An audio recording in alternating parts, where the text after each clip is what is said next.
এই, তোমাকে আমার বস ডেকেছে। এই, আমার কোনো বস লাগে না, আমি নিজেই বস। এই, এটা দেখেছিস? একবার উড়িয়ে দেবো। সামান্য পিস্তলে তুই ভয় দেখাতে এসছিস? এই, এগুলো আমাদের হাতের খেলনা।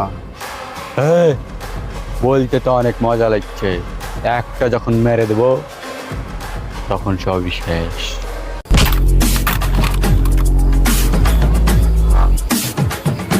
তোরা হলে গেম প্লেয়ার আর আমি গেম ক্রিয়েটার।